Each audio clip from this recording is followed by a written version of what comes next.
Let's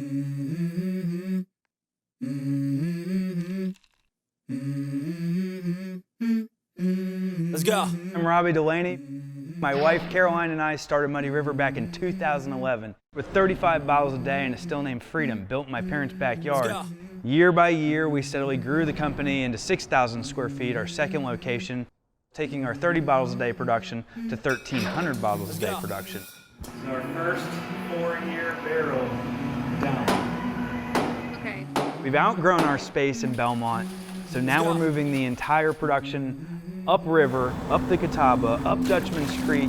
Our new home will be the Mount Holly Cotton Mill, where we're doing a full historic restoration. I wake up to a little bit of drool on my pillow, feel like it's gonna be a bad day. Yeah, I'm tired of shit, and the coffee ain't hit yet, damn, ain't that great. I don't wanna go to work. We're gonna blow up the building with rum. And this is just the beginning. I need a big change, help me feel like living. I need a big swing, home runs, I'm hitting and I'm Don't mind me, just taking a little pre-drink. And now, one other important part, we should taste it and see what it tastes like. My least favorite task here, moving barrels. If you jack it up with a pallet rack, you might notice the whole stack is like that, and then you're like, oh, great.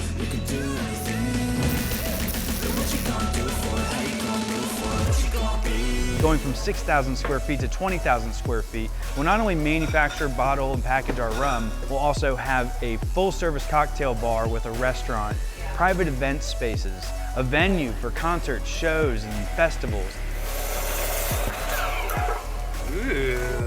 We've got a lot of work to do.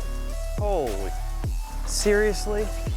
The bottom half of those 2x4s are trash. Can't put those in the building. Follow along as we transform this property from mill to still. All right, I'm gonna walk away from this one.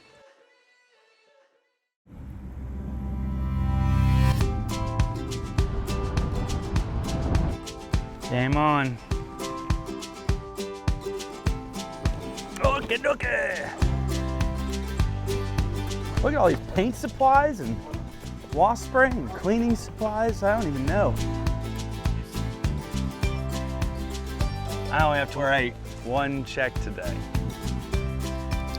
It's a Good Friday.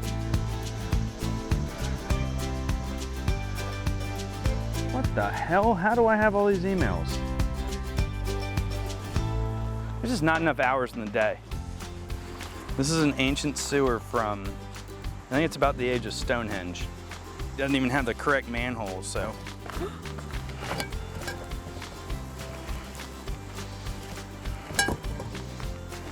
Okay, I need to put something on that right now. Fixed it. We got a buddy, Rafael, who you've seen already a couple times on this channel, has now taken on the task after the door. Now he's doing windows. And he's our savior for windows. I am. You saw Arturo did the 3rd floor. He put all those windows back in. That was us looting the building for anything usable, fixing it as best we could, and Arturo putting it back in place.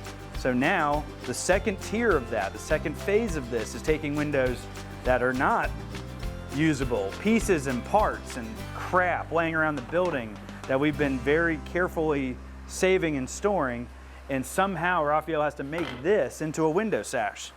So we've taken our head distiller, Jake, and Jake has taken a small hiatus from distilling to be a carpenter, and Rafael is guiding Jake through that process and putting in new muttons, repairing the jams, and getting them ready to glass, glaze, paint, and reinstall.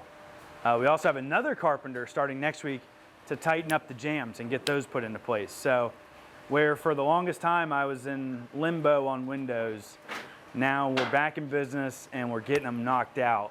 You can see here, he's got 2, 4, 5, 6 sashes, like 6 windows ready for Arturo to put back in. That's 3 full windows. That's awesome. Phase 3 of this project is gonna be, there is no pieces left. We're building everything from scratch, which I think Rafael's actually looking forward to. Sometimes it's easier to build something from scratch than it is to try to tear apart and rebuild. I mean, get a close-up of what Jake's doing. It's absurd. That's fun to see, like how intricate, how annoying that process is. All that goo. This is one of the more annoying pieces because there's still plywood stuck to this. It's preventing me from just scraping off the glazing. So how much time would it take you to do this sash? I'm knocking them out in a little under an hour if they have a lot of stuff to get off. Some of them are much quicker if they just have like little bits like this. But some of That's them, not this entire bad side is glazing. if you can keep up that pace. But anyway, that process began this week, and I'll keep you posted on how it goes. Super exciting.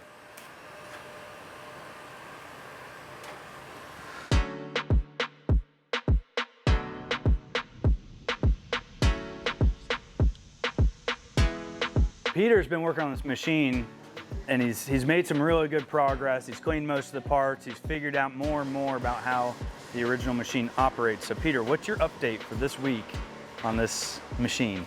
I think most of the moving parts on the machine and all of the frame, except the legs of it, which we have to paint. We're gonna strip that, right? You decided. We're gonna strip them, yes, and then paint them, and then, of course, the part for the superstructure, the upper parts need to be cleaned yet. Yep. And after that, it will go all together. What we're gonna do is we're gonna have to put the glass on before we reassemble it. I talked to the glass guy yesterday, and you see where here you have the shaft that comes up, the vertical support structure, that post that goes in, and then the two drive shafts have to go in after the glass goes in. This post. So this post takes this machine to about 9 feet tall. Right. And on top of that, you have the sprockets and stuff. Painting structure. That's got to go in after the glass. Okay. So we're gonna drill a hole in the glass this big around and drop that piece in it. In there? Yeah. We can move up to 7,800 pounds with a pallet jack. So the weight's not an issue. This weighs a third of that. Okay. Yeah. Well, the issue is where to grab it, you know, how to support the weight. Yeah. Well, we move round tanks with a flat machine. It's something we're good at. Okay. Yeah. So we'll handle that. I see you put this back. I broke this trying to pick the machine up right here. And not that I'm that strong, it was just the bolts holding it were terrible. And I'm so glad you put that back on. Yeah, I was able to get the broken off bolts out of there and just put a couple of new bolts in there. You still got these two pieces of kind of track that goes here. Yeah, this one goes here, right? Yeah. That one goes there, and then the next one adjacent to that. Nice. Yeah. This is a really cool process. And when it's all done, we're gonna do a deep dive into this machine again. And you and I later will discuss how big the plate glass should be and where you think it should stick out and all that jazz. But Yeah, and what's going to support it? You know, you have to have somehow support it, because the cylinders are taller than this, so it's not going to lay in here. You have to have yeah, we need the glass to sit above this. above this. So something has to be supporting it in several points above this. Yeah. And that's it. So that's the update on the host table / textile machine that we're restoring here, that Peter's restoring. You floating? Yeah.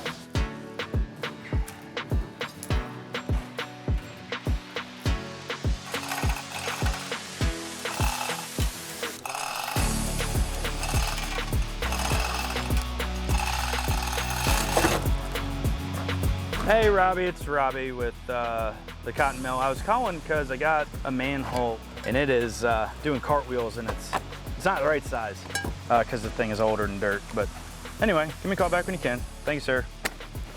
Oh, we got to think of something cool to do with these. What is that? It's a heddle frame, which tells you nothing, I'm sure. So I stood here and I asked my father-in-law, Peter, I was like, Peter, what the hell is this thing? And he's like, looks like a heddle frame. In his Sean Connery voice, he does it. And a heddle frame directed strings of yarn.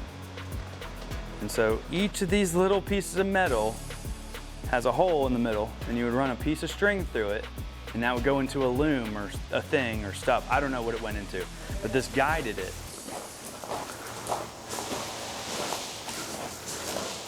Okay, photo key time.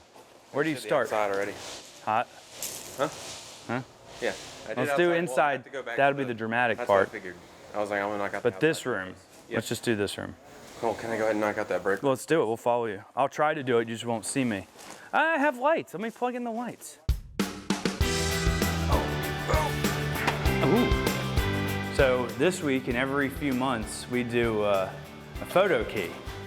And in our photo key, we go through and we have a map where we stand in a certain place and we take a picture, and then we can compare and contrast. So we started this because the National Park Service requires a photo key of the original work or the original building, and then in the part 3, after we're finished with this project, they require updated photos in that same location to show that we've done the project and we've done it properly and up to their standards and up to what we said we would do, and all the things and stuff are done properly. So we've taken amongst ourselves to go every step of the way into a photo key, because hopefully you see the blend from the old way to the new. Like for example, like this room where he took this picture this way looking towards the east. This used to be full of like all sorts of stuff, and now all that remains is the pea smell. All the big stuff is gone. The room is clean. Randall's come in and made it just gorgeous with the sealer. Like, I mean, Randall did a killer job in here. Like this, it took this brick from disgusting to really good looking. What do you remember? I remember when we first came in here, looking at these walls thinking, like, no chance we're keeping this. Like, it's gonna have to come out. But this is all still the original stuff, and it looks way better. It's crazy. I had it approved on the Park Service to plaster all this. Yeah. And I think we leave it, Bo. I mean, It's really cool this way. yeah. I wish we had a cord to light this up. Yeah. I mean, we do. I could just go do that. We should do I'm gonna do that. the. Please hold. Will you plug that in? I'm gonna need 2 cords. No. I got 2. Well, I want to tie a knot. How do you tie knots? How many cords can I hook together? How many cords can I hook together? How many cords can I hook together? This doesn't even have a ground on it. Cool. Now it's ugly. It's too much light. Next room. Take me out and hold me in the corner. Okay. The first time I took there's a table here that I stood on top of. The Buffett table? The Jimmy Buffett? Give me a Buffett. Give me a Buffett concession. So this room is really cool because there were buffet tables in here. They were false walls that were framed on top of these masonry walls. So like no living person had seen this. We peeled it back to unveil marvels and wonders, and it's just really cool that all of it's there's a window unit air conditioner here, and now there's a arched doorway. This will be the employee entrance. Check out the transformation from that picture that Jordan just took now to when we first purchased the property. Like, that's a cool transition, right? It's so dramatic when you see it. Ooh, is this glazing? I think this is glazing. Nope, it's paint. Sad day. Clear satin. Okay, so this is the paint I need to do the storefronts. That's good. I'm gonna run this upstairs real quick. I'll catch up to you. This is a cool one. This is great. Let me see. All right. Which one? This one? Like that. Yep. Yeah. Wow. So I'd be sitting at the desk right here, right? Yep. So I would be 24 inches higher than I am now. I would be sitting on a desk And then if you look back to other photo keys, I would be then from that point 12 feet down from where I currently am. Because this was where the wheel used to come in. So it was really deep here, and there was like a whole brick room over here in the basement, that is. And then above it was a floor system, and above that was structural floor timbers, maple flooring, asbestos tile, and the office. I think it was Robert Friedel's main office here. So he had Austrian flags, and it was really cool at the very beginning. And yes, it is a very different view than it was then. I'll help you. I'll just stand here, we'll finish it together. So I don't want to go to Lowe's. All right, so what we're dealing with here, each of these red triangles means you stand at the point and then you take the picture looking that way, and photo 21 is right here. So we have to stand 5 windows. 1, 2, 3, 4, 5 windows in, which is the first window. Which is cool because you can tell from this plan, this window used to be bricked up. Yeah, but That's why there's no frame or anything. Yeah, it still counts. And then you're standing this way. He's using the old photo key as a reference and taking the picture. 23 is right. Right here. Not quite the post, but the post formed this corner. So yeah, you got it. And this used to be a door. Ooh, I want to stand in the door. Oh, good God.